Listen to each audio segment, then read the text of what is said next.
नमस्कार दोस्तों। आज जो मैं आपको कहानी सुनाने जा रही हूँ उस कहानी का शीर्षक है कि भगवान हमारे भीतर हैं। हम भगवान को अपने विश्वास से हमेशा ढूंढते हैं।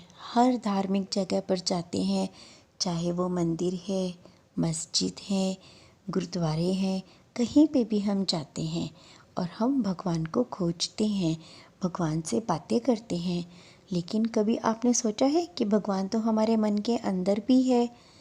तो मैं आपको जो कहानी सुनाने जा रही हूँ, आप उस कहानी को ध्यान से सुनिए और अच्छी लगे या कुछ सीखने को मिले तो प्लीज़ मुझे कमेंट बॉक्स में ज़रूर लिखिए और मेरा वीडियो को सब्सक्राइब भी करें और लाइक भी करें। तो भगवान हमारे भीतर हैं। एक बार अकबर के दरबार में एक कवि आया। उसने अकबर की शान में एक कविता लिखी। अकबर बहुत महान है, वह बड़ा दयालु है। तो सबने कहा, हाँ ये तो बिल्कुल सच है। उसकी कविता सुनकर लोग उसकी तारीफ करने लगे। तो जब कवि को लगा कि उसकी कविता सब लोगों को पसंद आ रही है, तो उसने फिर एक और कविता बनाई और उसमें राजा की फिर और प्रशंसा की। लोग और तारीफ करने लगे। फिर जब उसने देखा कि लोग ताली बजा रहे हैं, सब प्रसन्न हो रहे हैं, राजा भी खुश हो रहा है, तो उसने एक और कविता बनाई। ऐसे करके उसने कई कविताएं बनाई। अंत में उसने एक ऐसी कविता बनाई जिसमें उसने कहा कि आप तो भगवान से भी बड़े हैं।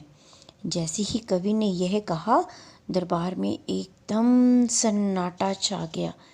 अब कोई कवि की तरफ देखे तो कोई अकबर की तरफ। लोग सोच में पड़ गए कि उन्हें इस बात पर ताली बजानी चाहिए या विरोध करना चाहिए। राजा ने देखा कि कोई ताली नहीं बजा रहा और सारे दरबार में एकदम सन्नाटा फैल गया है। तब अकबर ने बीरबल की तरफ ध्यान से देखा और कहा, बीरबल, क्या सचमुच मैं भगवान से बड़ा हूँ? तो बीरबल ने कहा, बादशाह, आप मुझे एक दिन का समय दीजिए, मैं आपको सोच कर बताऊँगा। लेकिन अब बीरबल तो खुद ही दुविधा में पड़ गया। वह जानता था कि राजा भगवान से बड़े नहीं हैं, मगर यह बात बीरबल राजा से तो नहीं कह सकता था। अगले दिन बड़ा सोच समझकर बीरबल राजा से बोला, महाराज, बात बड़े छोटे की नहीं है, पर आप एक चीज़ कर सकते हैं जो भगवान नहीं कर सकते। सारे दरबार में एकदम फिर से सन्नाटा फैल गया। अकबर ने कहा, बीरबल, बताओ ऐसा क्या है जो मैं कर सकता हूँ पर भगवान नहीं कर सकते? तब बीरबल ने कहा, आप किसी को भी अपने राज्य से बाहर निकाल सकते हैं, परंतु वह जो इस संसार का पालनहार है, वह किसी को अपने राज्य से बाहर नहीं निकाल सकते। वह हमारे अंदर ही मौजूद है, तो हमें डरने की क्या ज़रूरत है? इसका मतलब ये है कि अगर हमारा मन साफ है, अगर हम अपने मन से किसी की प्रशंसा करते हैं, तो हमारे मन की जो संतुष्टि है वो भगवान के दर्शनों को पाने के बराबर है। अर्थात हमें कभी किसी का बुरा नहीं करना चाहिए।